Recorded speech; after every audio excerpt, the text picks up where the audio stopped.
How many ships do we have left? Vel asked, though he already feared the answer. 17 functional vessels across all fleets, Commander, came the grim reply. The emergency signal had cut through space like a scream in the dark. Commander Vel pressed his four-fingered hand against the control panel of his damaged flagship, watching red warning lights flash across the bridge. The Altarian Republic's greatest warship was dying, and with it, perhaps the last hope of the Galactic Defense Coalition. "Commander, we've lost contact with the defense fleet at Koth Prime," reported Lieutenant Nix from the communication station. His blue-collared face bore the exhaustion that had become all too familiar among Coalition forces during the last 3 months. "The Hive has broken through our energy shields." Vel closed his large, dark eyes for a brief moment. 3 core worlds, 3 entire civilizations, already consumed by the insectoid nightmare that had emerged from the galactic rim. The Hive moved like a plague across space, their bioships multiplying faster than the Coalition could destroy them. Every energy weapon the Coalition deployed seemed useless against the creature's ever-adapting armor. "The Zerapim lost their entire battle group at Centro 7th, Nix continued. "The Voron Defense Force retreated after losing 80% of their fleet. We're down to 17 ships. The Coalition had begun this war with over 4,000 vessels. Now they faced an enemy that grew stronger with every world it devoured, every species absorbed into its ever-expanding collective." Vel stepped toward the main display screen, where the tactical map projected red markers spreading like an infection across Coalition space. The Hive moved with chilling precision. Their bioships operated in perfect coordination, as if guided by a single, unified mind. No single vessel was particularly powerful, but their numbers were overwhelming, relentless. "Sir, incoming transmission from Admiral Rex of the Combined Fleet," the communications officer announced. A moment later, the holographic image of Admiral Rex flickered to life on the bridge. The Kaltoran leader's once proud bearing had all but vanished. His crystalline skin had dulled, the natural glow replaced by a pale, fatigued shimmer. Even his telepathic crown, once a beacon of energy, barely flickered now. "Vel, we need to evacuate Koth Prime immediately," Rex said without preamble. "The Hive has landed ground forces. Our energy weapons are useless at close range, their bio-armor is too dense. The civilian population—" "How long do we have?" Vel interrupted, his voice cold, steady. "Hours, maybe less. The planetary defense grid is down. Our ground forces are retreating to the capital city, but they cannot hold. We need reinforcements, Vel. We need them now." Vel looked around the bridge. His crew worked silently at their stations, trying to repair systems damaged in their last encounter with the Hive. Each one of them knew the truth that neither commander dared speak aloud. There were no reinforcements coming. "I will send our emergency beacon to all Coalition worlds," Vel said at last. "Perhaps someone will answer." Rex's image gave a grim nod before fading away. Vel turned to his communications officer. "Send a priority distress signal on all Coalition frequencies. Tell them we need immediate military assistance at Koth Prime. Tell them—" He paused, searching for words that might stir action in someone, somewhere. "Tell them this is our last stand." The signal raced across the galaxy, carrying the Coalition's desperate plea to every member world. It passed through the cold silence of space, reaching planets already lost, worlds bracing for invasion, and some that had never even heard of the Hive. Captain Torres was checking cargo manifests in the belly of his ship when the message reached him. The Star Runner was 3 days out from Earth, hauling mining equipment and medical supplies to the Outer Rim colonies. It was routine work for a routine crew aboard a ship that had seen better decades. "Captain, you need to hear this," called Engineer Bob from the bridge. Torres climbed the narrow ladder that connected the cargo bay to the ship's upper levels. The bridge of the Star Runner was cramped and functional, filled with old displays glowing in green and amber, quietly monitoring the ship's systems. "What is it, Bob?" "Emergency transmission, sir. Coalition frequency. They're asking for military help." Torres frowned. Earth had joined the Galactic Defense Coalition only 2 years ago, and most member species still viewed humans as outsiders. The coalition had been polite, but distant, accepting Earth's membership while making it clear that human technology was considered primitive. "Play it back," Torres ordered. The message filled the bridge speakers with static and desperation. Commander Vel's voice echoed through the room, detailing the Hive threat, the fallen worlds, the millions already lost. The Coalition's most advanced fleets had been destroyed. Their energy weapons were ineffective. They needed help from anyone who could offer it. Torres stared at the star charts glowing on his navigation screen. Keth Prime was now marked in red, flagged as an active threat zone. According to the message, entire civilizations were being wiped out by an insectoid army that adapted to every weapon used against it. "Sir, what do we do?" asked Navigator Lisa from her station. Torres had served in Earth's Merchant Marine for 15 years. Before that, he had spent 8 years in the Terran Navy. He knew military protocol, and he knew that civilian ships like the Star Runner had no place in galactic wars. But he also knew that people were dying. "Bob, can you boost our transmission power?" "Sure, Captain. How far do you want to reach?" "Earth. I want to reach Earth Command directly." Engineer Bob began working at his console, rerouting power from the ship's cargo bay lights and other non-essential systems. The Star Runner wasn't designed for long-range communication, but Bob had been modifying ship systems for 20 years. "You're connected, Captain. Direct channel to Earth Command." Torres activated the communication system and spoke clearly into the transmitter. "Earth Command.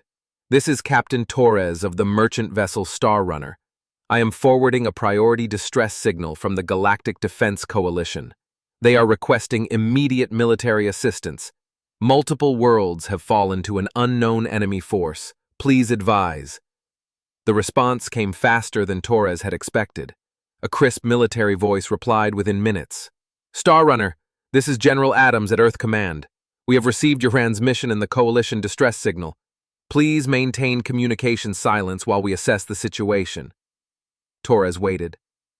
Around him, his crew worked quietly, sensing the weight of the moment but uncertain of what part they might play. The merchant vessel continued its course through space, while Earth Command reviewed the Coalition's urgent call for aid. When General Adams returned to the channel, his voice carried a different tone. "Captain Torres, please relay the following message to Coalition forces. Earth Command is dispatching the 3rd Terran Marine Battalion and the 7th Fleet to provide assistance. Estimated arrival at Keth Prime in 72 hours. Tell them to hold their positions."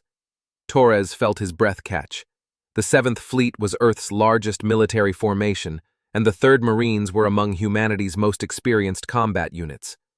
Earth Command was committing serious resources to help species that most humans had never even heard of. "Understood, Earth Command. I will relay your message immediately."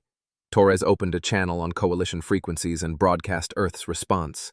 Somewhere out in the darkness of space, alien commanders would learn that help was on the way from the newest, most underestimated member of their alliance.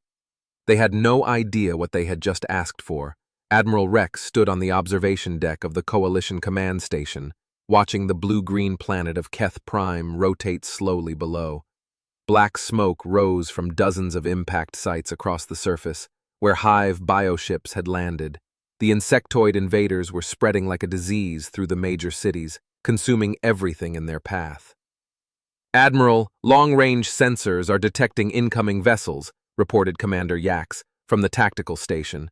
The young Keltoran officer's crystalline skin flickered with nervous energy. "Unknown configuration approaching from Vector 77, Mark 5. "Rex, move to the main display screen. Show me." The tactical display revealed 15 ships moving toward Keth Prime at standard Coalition speed. The vessels were strange, angular constructs made of metal and ceramic, rather than the bio-organic materials favored by most advanced species. They looked primitive, almost crude compared to the flowing lines of Coalition warships. "Sir, we are receiving a transmission from the lead vessel," announced the communications officer. They identify themselves as the Terran 7th Fleet. Rex felt a moment of confusion. "Terran, those are the humans?" "Yes, sir. The species that joined the Coalition 2 years ago. Their homeworld is classified as primitive by the Cultural Assessment Board. Rex recalled the humans vaguely. Earth had been granted coalition membership mostly as a diplomatic courtesy, despite their crude technology and backward social development. Their representatives had seemed harmless enough, though there was something unsettling about their forward-facing eyes and the way they showed their teeth when pleased. "Put them through," Rex ordered. The main screen flickered, revealing the bridge of the human flagship. A human male in military uniform looked out at them. His face was more hardened than Rex remembered from the diplomatic meetings, with scars visible along his jaw and neck. Behind him, other humans worked at control stations that used physical buttons and switches, rather than the mental interfaces preferred by most civilized species. "This is Colonel Davis of the Terran Marine Corps," the human said in the harsh, guttural language they called English. The universal translator rendered his words with a slight delay. "We received your distress signal. Where do you need us?" Rex studied the human commander. Davis had the same unsettling, forward-facing eyes as all his kind. But there was something more, a calmness, that seemed almost unnatural, given the scale of the threat they were facing. "Colonel Davis, I am Admiral Rex of the Coalition Defense Force. We appreciate your response, but I must warn you that the situation is extremely dangerous. The Hive forces have already destroyed our most advanced battle fleets. Their bio-armor adapts to our energy weapons within minutes of first contact." Davis nodded. "Understood, Admiral. How many enemy forces are we facing?" "Ground estimates suggest over 50,000 individual Hive drones across the planet's surface, with an unknown number still aboard the bioships in orbit. Each drone stands approximately 8 feet tall and possesses natural weapons capable of cutting through our strongest alloys." "Any air support?" Davis asked. "The Hive deploys flying creatures roughly the size of our fighter craft. They move in coordinated swarms and have proven immune to our plasma weapons." Davis turned and spoke quietly with another human on the bridge. The conversation was too low for the translator to register. When he faced the screen again, his expression remained unchanged. "Admiral, we are going to begin landing operations immediately. My Marines will establish a beachhead around the capital city while our fleet provides orbital support." But that was not the most disturbing part. The most disturbing part was watching the humans themselves. They moved like predators. Without speaking, they split into coordinated groups, flanking the Hive drones with a level of tactical precision that suggested millions of years of evolutionary hunting behavior. When the Hive creatures struck back with their natural weapons, the humans absorbed impacts that should have killed them, yet continued fighting. Rex watched one human soldier take a claw strike across the chest that would have been fatal to any coalition species. The human stumbled, looked down at his torn uniform and bleeding wound, then calmly raised his weapon and shot the Hive drone in what Rex assumed was its head. "Commander Vel," Rex said quietly into his communicator, "what exactly are these humans?" "I don't know, Admiral," Vel replied, "but they are winning." On the tactical display, red markers representing Hive positions began to vanish as human forces pushed through the city.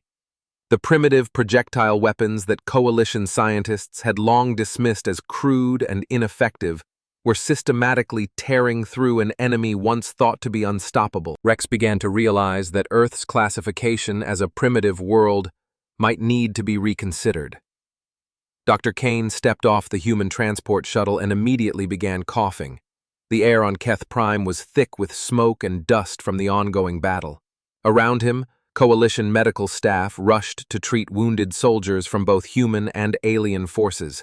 Admiral Rex approached the human doctor, his crystalline skin flickering with a mix of curiosity and concern. "Dr. Cain, thank you for coming. We have many questions about your species." Cain adjusted his medical scanner and glanced around the makeshift command center. Coalition officers worked diligently at their stations, while human soldiers moved through the area with casual confidence. The contrast was striking. The aliens moved carefully, as if the damaged environment posed a threat at every turn. The humans acted like they belonged there, like the chaos of a war zone was familiar ground. "What would you like to know, Admiral?" Cain asked, opening his portable medical kit. Your soldiers, Rex began slowly. They are different from what we expected. The Hive drones that have been killing our forces seem unable to effectively combat your people. How is this possible? Dr. Cain smiled, showing his teeth in the human expression that many coalition species found unsettling. Admiral, has anyone ever explained to you what kind of world Earth is? Your planet is classified as primitive by our cultural standards, Rex replied. Limited technology, tribal conflicts, crude energy systems. That's not what I mean, Cain said. He activated a holographic display from his medical scanner. I'm talking about the biological classification. By Galactic standards, Earth is rated as a Class 12 death world. Commander Vel, who had been listening nearby, stepped closer. Death world? What does that mean? Cain's display shifted to images of Earth's surface, mountain ranges buried in ice and snow, deserts where temperatures soared beyond survivable limits, oceans deep enough to crush most known life forms. It means Earth is actively trying to kill everything that lives on it. The weather, the animals, the plants, the diseases. Even the air pressure changes can be fatal to most galactic species. Rex studied the images with growing alarm. Your people evolved on this world? Not just evolved, Admiral. We thrived. Humans spread across every continent, every climate zone, every environment Earth could offer. We learned to survive in places where the temperature drops low enough to freeze most biological fluids solid. We learned to live at altitudes where there is barely enough oxygen to breathe. We swim in water that would crush your bones, and we climb mountains just for entertainment. Belle's blue scales darkened with concern. Entertainment? Oh yes, Cain said, clearly enjoying the aliens' reactions. Humans engage in activities for fun that most species would consider extreme survival training. We jump out of aircraft for pleasure. We climb vertical rock faces without safety equipment. Some humans run over 26 miles without stopping, just to see if they can. Cain switched his display to a new set of images, Earth's wildlife. Massive predators with razor-sharp teeth, venomous creatures smaller than a finger, capable of killing within minutes, and insects that could strip flesh from bone in a matter of hours. These are some of the creatures that humans evolved alongside, Cain explained. We shared our world with predators that make your Hive drones look gentle. The average human child learns to identify dozens of plants and animals that could kill them before they reach adulthood. Admiral Rex felt his telepathic crown flicker with distress. How do your people survive? We adapt, Cain said simply. The human immune system is designed to fight off diseases that would kill most galactic life forms in hours. Our bones are dense enough to withstand impacts that would shatter other species. Our muscles and cardiovascular systems are built for endurance hunting, chasing prey across vast distances until it collapses from exhaustion. A commotion outside the command center interrupted their conversation. Through the doorway, they saw human soldiers working on a strange piece of equipment. Sergeant Lopez was attaching coalition energy weapons to human projectile systems, creating hybrid devices that no engineer from either species had ever designed. What is he doing? Vel asked. Improvising, Cain replied. Humans are very good at taking existing technology and modifying it for new purposes. We call it making do, or jury-rigging. It comes from millions of years of using whatever tools were available to survive. They watched as Lopez tested his modified weapon. The device fired a coalition energy beam wrapped around a human kinetic projectile. When it struck a piece of Hive bio-armor, the armor didn't just crack, it disintegrated. Rex turned to Cain. Your people created that weapon in what? An hour? Probably less, Cain replied. Lopez is trained as a combat engineer, but most humans learn basic mechanical and technical skills as children. We have to. Our world doesn't offer anything easily. Every tool, every shelter, every source of food or water has to be taken from an environment that's actively hostile. A human medic approached, carrying a stretcher. On it lay Private Johnson, who had been exposed to a Hive bioweapon during the morning's fighting. Coalition medical staff had pronounced him dead after scans detected the alien toxin in his bloodstream. Johnson sat up on the stretcher and looked around. "Doc, can I get back to my squad? I feel fine." Cain scanned him, while Rex and Vel watched in stunned silence. The Hive bioweapon was still present in the human system, but his body was neutralizing it faster than it could cause any real damage. "How is he alive?" Vel whispered. "Human immune system," Cain explained.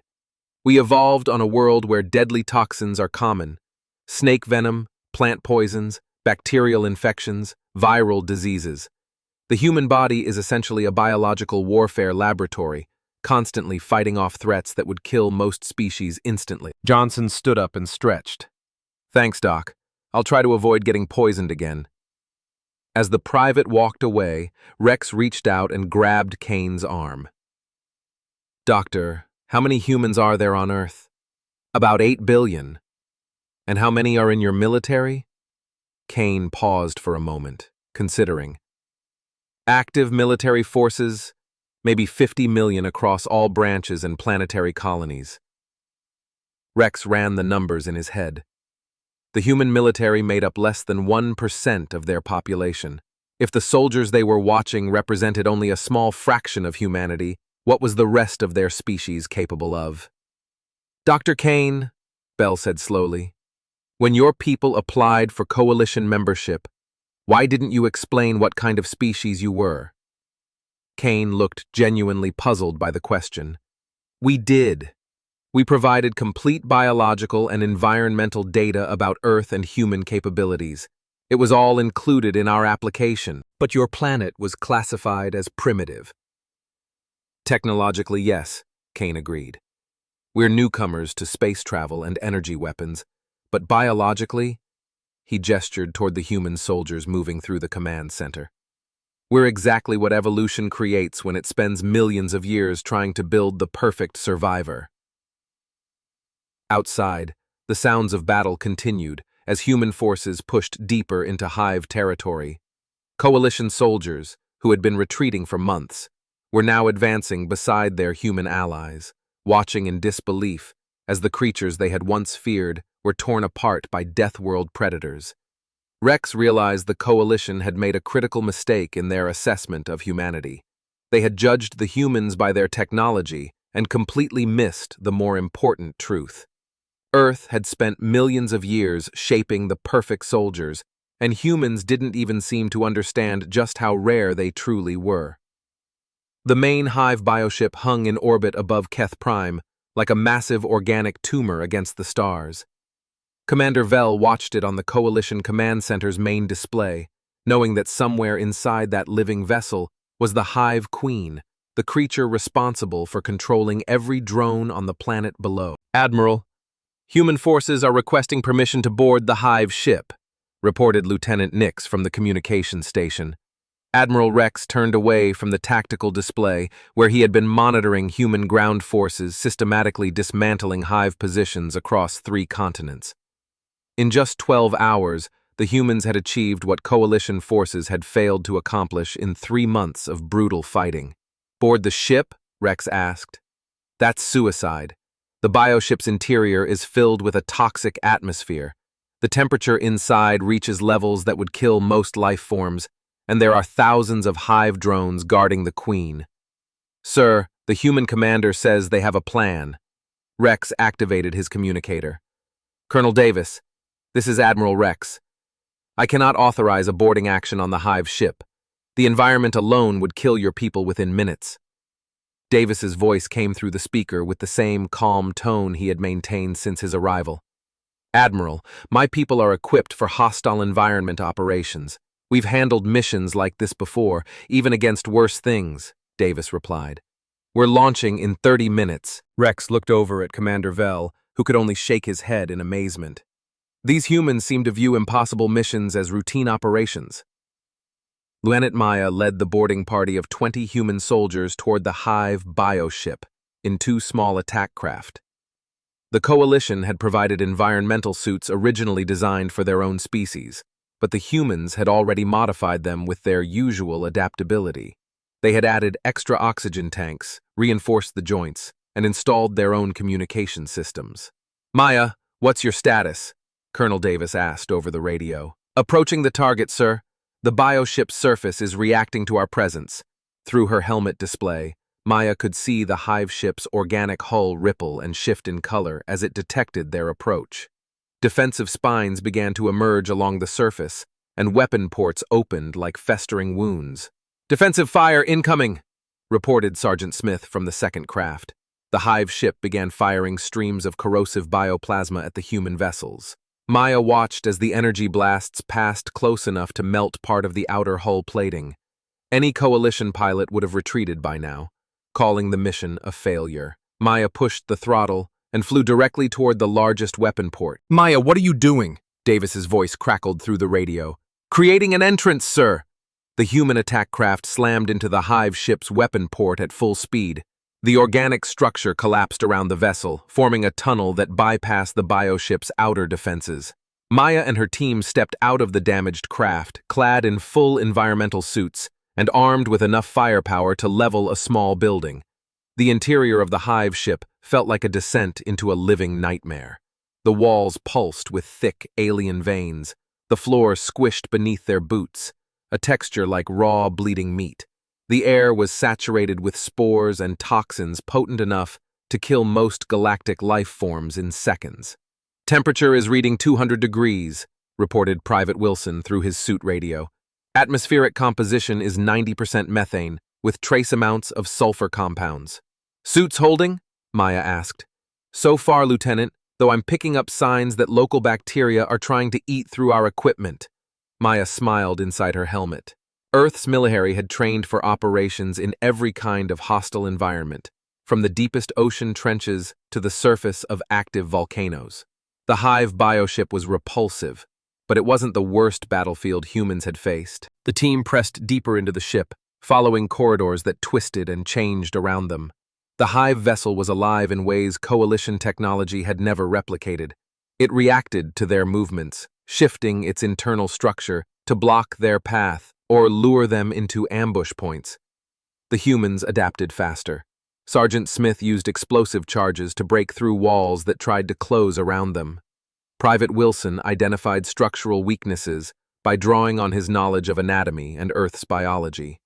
Maya led the team forward using instincts sharpened by millions of years of evolution skills forged by predators who once tracked prey through caves, jungles, and labyrinths. They reached the ship's core in under an hour. The Hive Queen was waiting.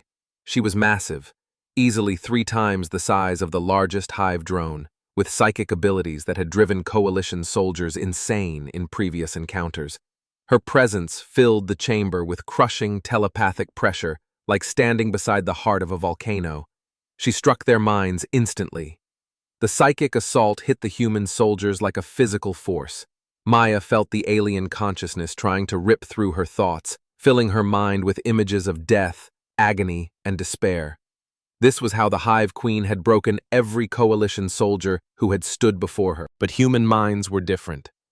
Maya pushed back, using mental resilience forged by generations of survival in violent, chaotic environments. The human brain, evolved to withstand relentless stress and danger, didn't shatter under pressure. It adapted and locked in. "Plant the charges," Maya said through clenched teeth. Her team moved swiftly through the chamber as the Hive Queen's psychic attacks intensified. Wilson placed nuclear charges at key structural nodes, while Smith and the others established a defensive perimeter, weapons ready. The human soldiers pushed forward, enduring telepathic attacks that would have killed most species. They treated the mental assault like just another environmental hazard, something to survive and push through. The Hive Queen began to understand that her psychic powers weren't working on the humans. In response, she summoned her guards. The chamber filled with dozens of 8-foot-tall drones, each one bred to protect her at any cost. The humans had anticipated this. Maya's team opened fire with hybrid weapons, each one a fusion of human kinetic firepower and coalition energy tech.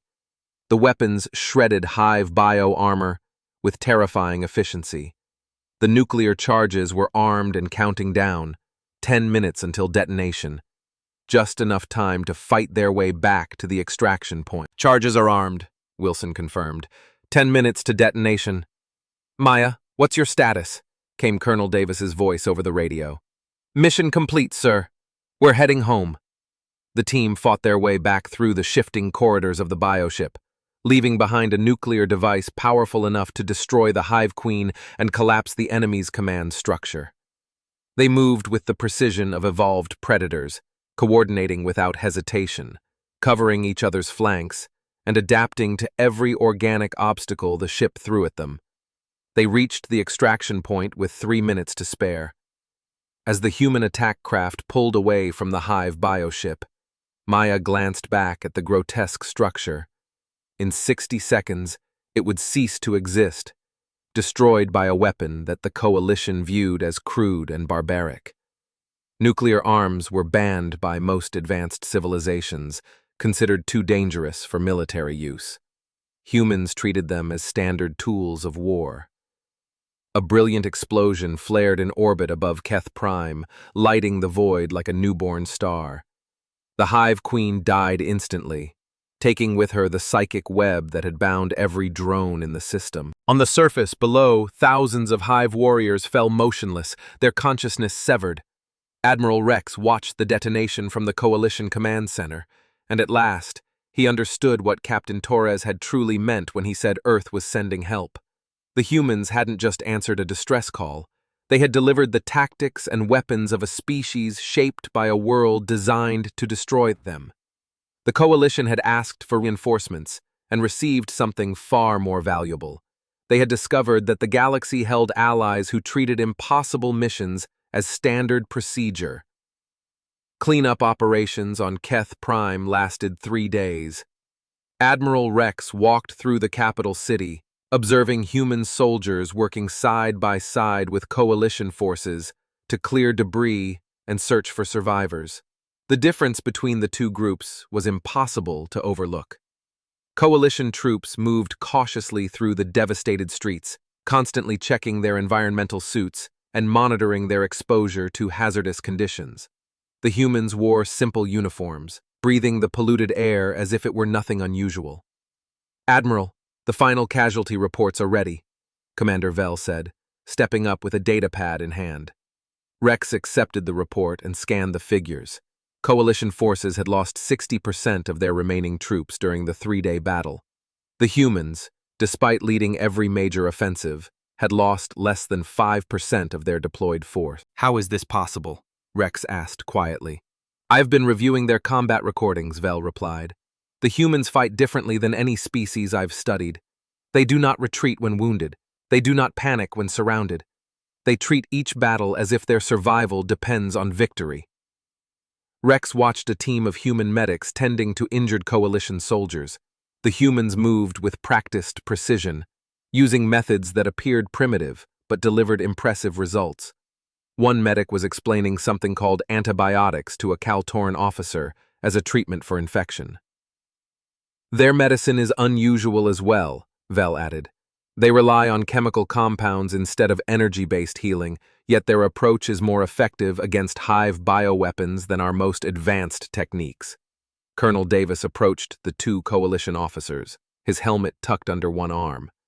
His uniform was torn and marked by 3 days of combat, but he carried himself with the same steady presence he had shown on arrival. Admiral Rex, we need to discuss the remaining Hive ships in this system, Davis said. Rex glanced at his tactical display. Long-range sensors show 7 bioships retreating toward the outer planets. Our current forces are not strong enough to pursue them. My ships can handle it, Davis replied. But I wanted to coordinate with your people first. This is Coalition space. Rex looked at the human colonel, trying to gauge if he was serious. 7 Hive bioships carried enough firepower to overwhelm most planetary defense fleets. Davis was proposing that 15 human vessels could deal with them alone. Colonel, perhaps it would be wiser to wait for additional Coalition reinforcements. Davis smiled, baring his teeth in that familiar human gesture. Rex had learned it was not a sign of aggression, but rather amusement. something that somehow made it even more unsettling. "Admiral, with respect, we've been fighting things like this for millions of years. The Hive is dangerous, yes, but they're not the worst thing Earth has ever created." Vel tilted his head. "What could be worse than the Hive?"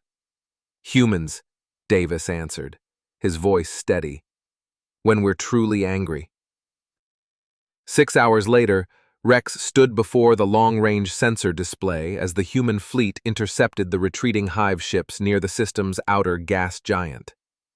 The battle ended in under 20 minutes. Human vessels employed tactics no coalition strategist had ever imagined, combining kinetic strikes with energy bursts in synchronized patterns that broke through Hive defenses with brutal efficiency. "Sir, we're receiving a transmission from Earth Command," announced Lieutenant Nix at the communication station. Rex turned to the main display, expecting another military briefing.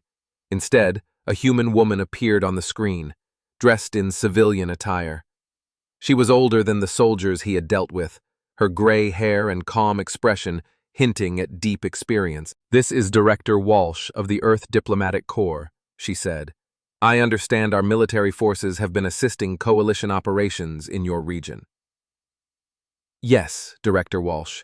Your people have been extremely effective," Rex replied. Walsh gave a measured nod. "I'm contacting you to discuss the long-term implications of our cooperation. Earth is interested in expanding its role within the coalition, especially in matters of defense." Rex felt his crystalline skin flicker with unease. The humans had just revealed a military capacity that surpassed anything the coalition could field.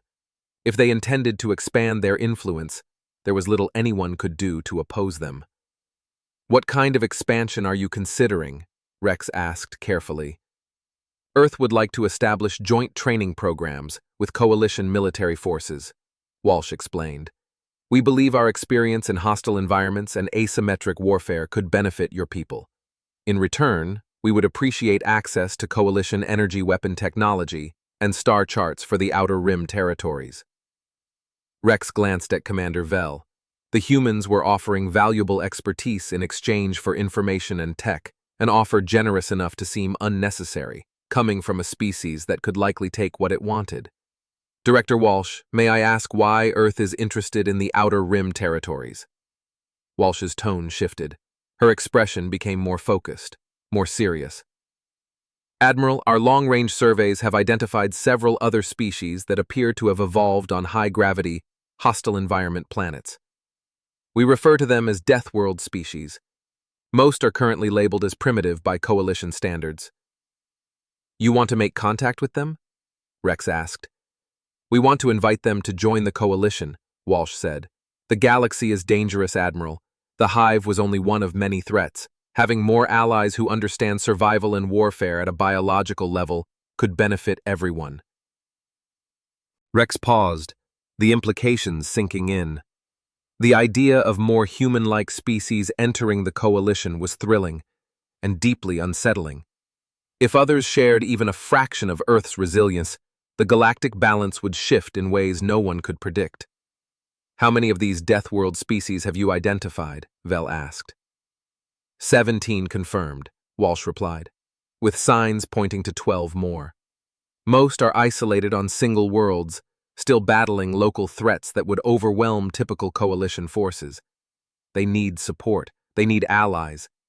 Rex understood then that the humans weren't trying to take control of the coalition. They were trying to reshape it into something tougher, something capable of facing threats that technology alone could never defeat. "Director Walsh, Earth's proposal is acceptable to Coalition Command," Rex said. "We would be honored to learn from your people." When the transmission ended, Rex remained in the command center, eyes fixed on the stars beyond the viewport. 3 days ago, he had led a desperate defense against a force that seemed unstoppable. Now, he stood at the edge of a new alliance, one that included a species who treated the impossible like standard procedure. Colonel Davis stepped up beside him, still carrying his helmet. He looked like someone returning from a rigorous exercise rather than a galactic war. "Colonel, may I ask you something?" Rex said. "Of course, Admiral." When your people received our distress signal, did you know what you were getting into? Davis took a moment, then answered with quiet certainty. We knew people were dying. That was enough. The rest we figured out as we went. Rex turned back to the stars. Human ships moved across the system, scanning outer planets and coordinating rescue missions. These beings from a so-called primitive world had traveled across the galaxy to help strangers, armed with tools their own allies considered outdated, fighting a nightmare species as if they were just another challenge to be overcome. The coalition had asked for reinforcements. What they received was something entirely different. Not just warriors, not just allies, they had found partners, creatures who believed that the survival of others was their burden to carry. And in that moment, Rex understood something simple and terrifying. The galaxy had just become a much safer place, and a much more dangerous one for anyone who threatened it. The age of the Deathworlders had begun.